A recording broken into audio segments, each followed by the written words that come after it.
சூர்யா, அர்ச்சனா அம்மா, நீங்க எப்ப வந்தீங்க? ஏன் அங்கேயே நின்னுட்டீங்க? வாங்க உள்ள.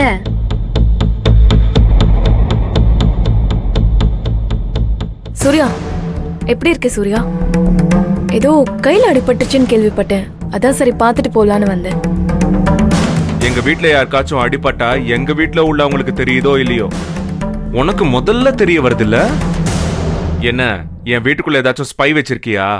ஹே சூர்யா, இதெல்லாம் என்ன பெரிய விஷயமா? நீ போன ஹாஸ்பிட்டல்ல எனக்கு தெரிஞ்ச டாக்டர்ஸ் எல்லாம் இருக்காங்க. அவங்க தான் சொன்னாங்க உனக்கு அடிபட்டுருச்சுன்னு. அதை பார்க்க வந்தேன்.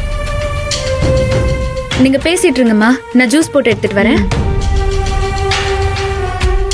என்ன ஆச்சு சூர்யா? ஏய் சூர்யா, உன்னதான் கேக்குறேன் சூர்யா. கைய உடைச்சுக்கிட்டேன்னு கேள்விப்பட்டேன். எதுக்கு உனக்கு இந்த வேலையெல்லாம்? இப்போ உனக்கு எதுக்கு இந்த வேலையெல்லாம்? நான் கைய உடைச்சுக்கிட்டா உனக்கு என்ன, காலை உடைச்சுக்கிட்டா உனக்கு என்ன? அதே தான் சூர்யா நானும் சொல்றேன். நீ கைய உடைச்சுக்கிட்டாலும் சரி, காலை உடைச்சுக்கிட்டாலும் சரி, எனக்கு ஒரு பிரச்சனையும் இல்லை. ஆனா நீ அதை யாருக்காக செஞ்சேன்னு தான் எனக்கு பிரச்சனை. நான் கேள்விப்பட்டது எதுவும் உண்மை கிடையாதுல்ல?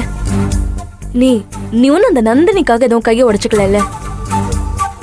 சொல்லு சூர்யா, அவளுக்காக எதுவும் செய்யல இல்ல? ஆமா தானே? பதில் சொல்லு. நான் கேக்குறதுக்கு பதில் சொல்லு சூர்யா.